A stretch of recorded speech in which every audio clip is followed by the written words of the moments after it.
My word, I didn't turn the recorder on. So if it doesn't say, we assume any number we get as an answer is okay, but if they tell us the domain is all negative numbers, since 2 is not a negative number, we would have to say this one has no solution because they were so careful to specify that they only wanted negative numbers. Question? Okay. Okay. So let's move to the next one. That's what it means to have an extraneous solution, is to have a solution that you get that you got to throw out for some reason. And this one, I got to throw it out because they told me they only wanted negative numbers. So that's what an extraneous solution means. That's why I have that written there, and I wanted to make sure I worked that one. So always when you get done solving these, check to see, is your answer in the set of numbers they want you to say you could plug in, okay? That's all they're saying, is maybe there's a reason. Maybe this represents something like, maybe a ticket starts at $2 and you're not going to sell a ticket to something for $1, you know, so you wouldn't even consider an X as 1 as something you'd want to plug in if you were plugging in ticket prices or something. I don't know. There's different situations in math where you sometimes throw an answer out because it's really not, just doesn't match up with real life very well. Okay. All right. Okay, 6 is interesting too. This is why I want to make sure we do this, because you're going to go, what? 5x plus 3 is equal to 5x plus 4, and they're telling me out to the side, oh my goodness, they're telling me out to the side that they want my domain to be real numbers. We have musical accompaniment today. That's what happens when you use your phone as a bell, right? Huh? No, that's just somebody calling my phone. Okay, so if I got to solve this, don't I have to get the x's on one side, right? Let's say I'm going to move them to the left-hand side. If I subtract 5x from both sides, it ends up canceling my x's out, and they add it to 0 on both sides, and I get 3 equal negative 4. Is that ever true? No, never true. So this one has no solutions either. It has no solutions, period. It doesn't matter what they told me the domain was, because that's just never true. And if you ever get anything like that you get two numbers and it says they're equal and they're not, you just say no solutions. Because that you got is just ridiculousness. We know that contradicts the rules of math. That's kind of why we have rules in math. To 10. Kind of moving fast because I'm trying to get a lot on the video. So for 10A, they say positive numbers. My domain is positive numbers. Another way I might write that, I might write D, and I might say my x's have got to be bigger than 0. That's one way you might see that written in the book. Question? Got it? So that's how they might write that. Instead of writing positive numbers, mathematicians have symbols for everything. You might see it written like that. D stands for domain, and then x is bigger than 0. Now, if I solve this, how do you get rid of a square? What's the opposite of square in something? Square rooting. So if I square root both sides, that looks funny, I get, when I square root, I always have to think there's two numbers that I could square and get 36. There's positive 6 and negative 6. So we would put this down at first, but then do they want me to talk about the negative one in this problem? No?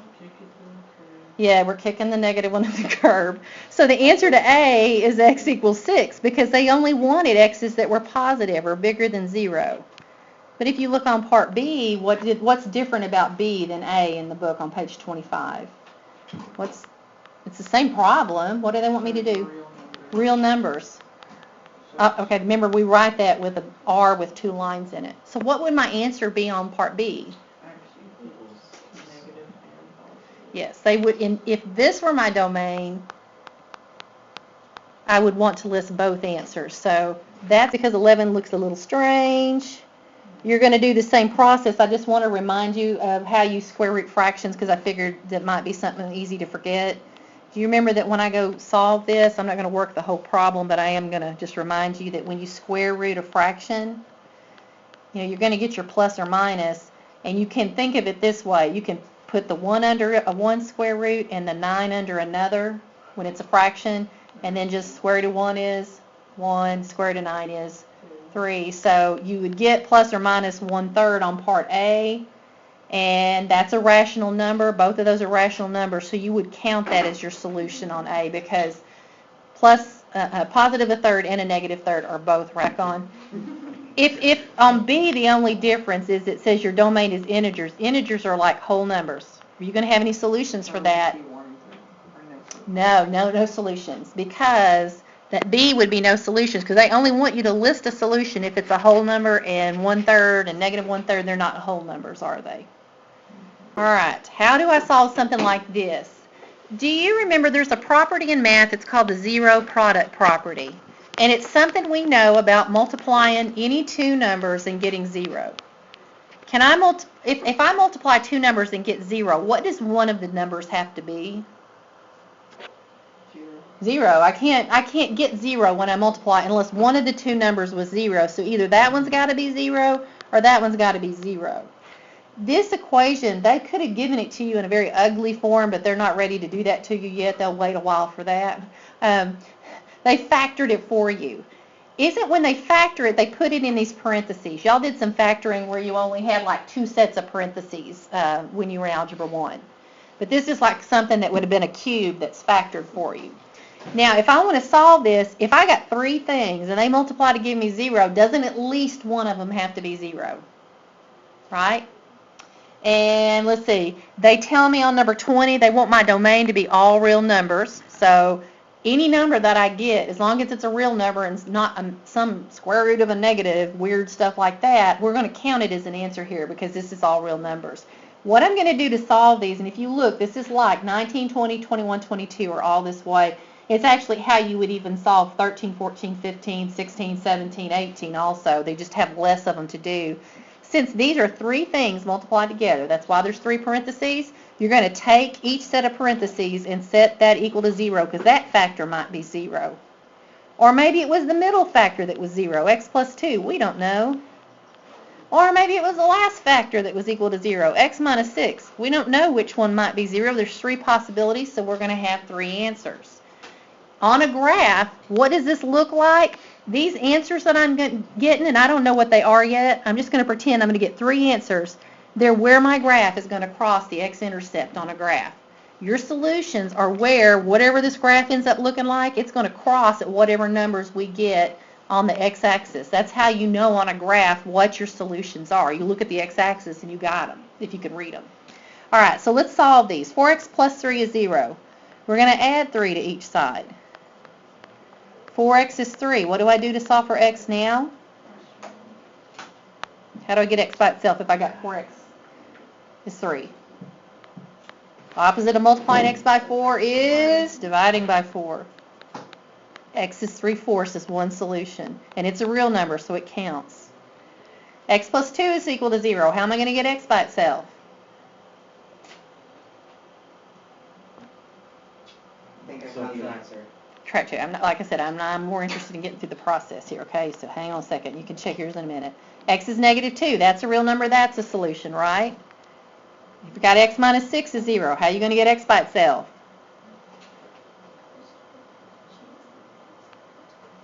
Add 6, right? So x is 6 is the solution. So you got three solutions. Sometimes what we do is we write our solutions in brackets just to list them. We usually list them from smallest to greatest, so we might put these fancy brackets there. If you can't draw them, just make squiggles, and I'll know that's what you're doing if you can't draw them, because a lot of people have a hard time doing that. We usually list them in the order from least to greatest, so that's one of the reasons why you had that problem on your quiz, is sometimes you have to do that in math when you're listing your answers. So you might see in the back of the book, they might not list x equals 3/4, x equals negative 2, x equals 6. They may just write them like this to list all the numbers, the numbers that were solutions. Okay, so for those of you who've been at Sterling for a while, the only absolute values you saw in that book that we had before is something like this. The absolute value of x is 5. What could I stick in there that would give me a positive 5 for x? There's two things. Do you remember that an absolute value takes any number that's inside of it and makes it positive when you spit it out? So what two numbers would work there?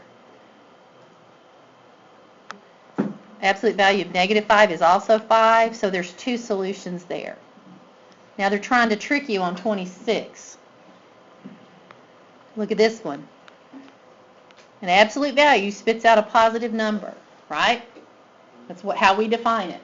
What would work here? Is there anything that would work there? No, because an absolute value gives you a positive number. What kind of number did they give you? Negative. A negative. So there are no solutions here. So see how many other little tricky things there are here that you just got to be aware of. The reason absolute value gives you a positive number is it's describing distance. And distance is always considered to be a positive thing, unless you go put a grid over it and you start talking about it in terms of points. And most of the time still, if they ask a distance, even if you're going backwards 5 steps, you'd say the difference is 5, you know. All right, this is an absolute value equation. Do you remember that we said that anything inside of an absolute value spits out a positive number, right? Mm-hmm. So that means that this 7x minus 2, whatever it is, it's got to equal to 4, but it could also equal to what else? Negative 4, because the absolute value would make it positive. So all you got to do, you got to divide this up into 2 solutions. Absolute values have 2 solutions. And so you say whatever's inside is equal to the positive of this, or whatever's inside could have been negative 4, but when they took the absolute value, it got rid of the negative. So then you would just have these 2 little things to solve. You could, doing PEMDAS backwards, we would add first. And so when I divide both sides by 7, I'd get one answer as 6 over 7. Over here, I'm going to do the same procedure to get x by itself. We'll add 2. 7x is what? Negative 2. And then if I divide both sides by 7, it's negative 2 over 7. Did it wrong.